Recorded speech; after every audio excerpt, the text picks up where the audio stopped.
Okay, so I hit 50,000 subscribers today. I think today is Friday. I know it is Friday, actually. So it's Friday. I hit 50,000 subscribers. Thank you. I just want to thank each and every one of you that has stayed subscribed to me over the years. I know I've been doing this now since since October 2009. I believe that was when definitely October 2009. Anyway, I don't really have anything special planned. I'm still here in front of this Krone baler. But I do have a request. You know, I love everybody that subscribes to me. I think that, you know, if you're not everybody, I mean, LOL Tomatoes is an unlovable bastard. And that Marty Bowdry character, he's quite an interesting soul. But anyways, everybody else, you deserve some love. But anyway, that being said, just try to get along on my channel, okay? I mean, I don't mind negative comments when negative comments are due, but you guys are really, and you know who you are, the ones that post all that negative stuff on there. It's not that I can't handle it, but there are some young viewers that, you know, really shouldn't be attacked in the way that you're attacking them. And there's also some viewers that aren't agriculturally oriented. They don't know what I'm talking about. They're here to learn, and that's what my channel's about. So if going forward to for the next 50,000 subscribers, up to 100,000, hopefully I get there in my lifetime. Hopefully it takes a lot less time than it did the first 50,000 to get to the next 50,000. Just try to get along a little better, guys. That's what I'm asking of you guys.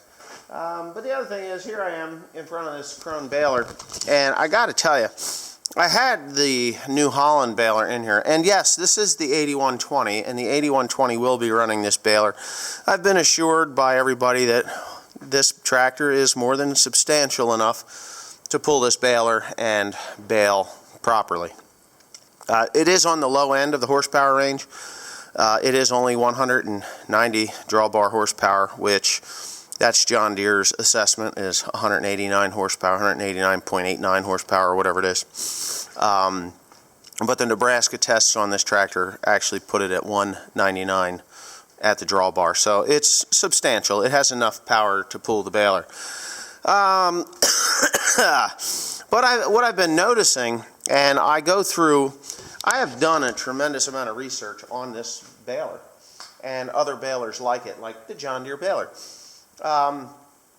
The reasons I did not buy the John Deere baler, and maybe I haven't stated this before, and maybe I should just clarify it on my 50,000 subscriber video, is that the John Deere baler is a rebranded Kuhn baler. Not Krone, but a Kuhn, K-U-H-N, Kuhn.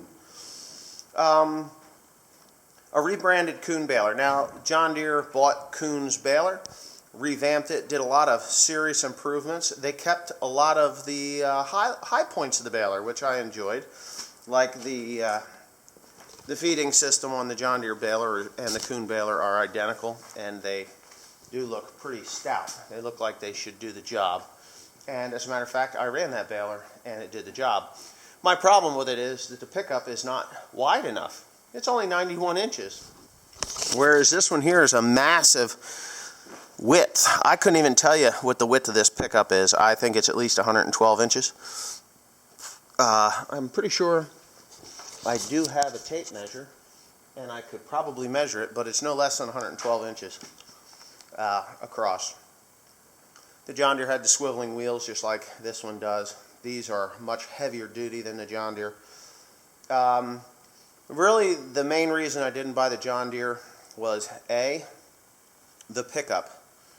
Really, honestly, the pickup. And B, I'll show you here what I didn't think was strong enough, and that was this compressor frame. It was this really weird, where this is all welded, seamed, cut, and welded, and I know my lighting is pretty bad here. But as you can see, these are individual pieces that are put together.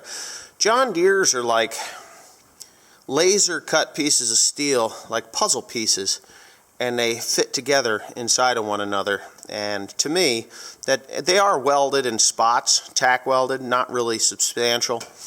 And it is about 1/3 the size of the Krone's compression housing.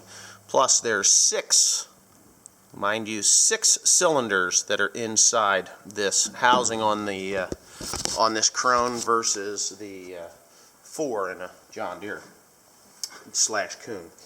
The Kuhn and the John Deere are very different balers. They're very similar, but they're very different also. So, and the other thing is, besides that, is John Deere is new in the haymaking market. They really are. Yes, they're made here in the United States. Another one is tire size.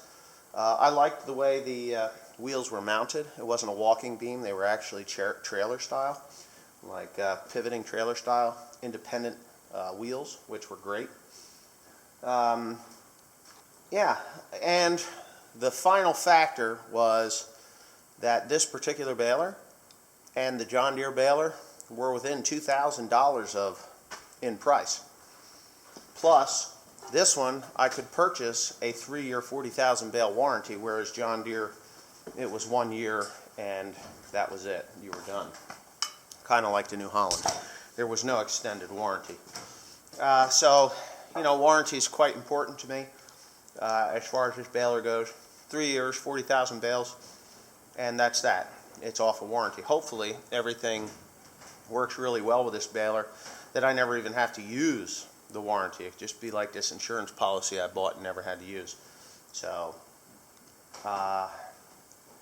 yeah, so those were really the main reasons why I didn't buy the John Deere over the Krone. Yeah, would I have rather had the John Deere? I like the idea of having old John Deere hay equipment now at this point. But I just don't think I'm going to sacrifice or be the guinea pig, I should say, not sacrifice, but be the guinea pig for John Deere when somebody else can be. I'd rather run a Krone who has many, many years of experience in big baler technology, and hopefully I can say nothing but positive things about this baler when I'm done. The other thing with this baler is it is extraordinarily long. If you hadn't noticed, the bale chamber, I think John Deere has a 10-foot bale chamber. Well, Jesus, Pete, this one here is just plain enormous. I think this one has got to be 12 or 13 feet. I'm not 100% sure. And, some of you non-ag guys, or even some of you ag guys, are like, yeah, well, what's the big deal with a real long bale chamber? Well, the thing with a real long bale chamber is it compresses more evenly, and I don't know if you're familiar with bale skis, but they grab that bale and don't allow it to be springy, real springy, so when the plunger hits, it doesn't spring back. That's what bale skis do. Very similar to what a really long bale chamber does. So you have more bale in the chamber before it's spitting it out, and you don't need as much compression from those 6 compressor cylinders in there to form the bale as tight and as square as you want it to be. Yeah, a tight square bale, yeah, it's just a package to get it to where it's going, but it also equals easy stacking, easy handling, better loading, more tons on the load, more hay on the load, which reduces my fuel consumption on the tractor. By baling less bales, I'm stacking less hay, I'm moving less bales, not less hay, more hay in a bale means I'm handling less bales for the same amount of hay or more hay. And even hauling, if I can knock 10 loads of hay off of my delivery by having a tighter bale, that is, let's see, just in the driver, that's 10 loads.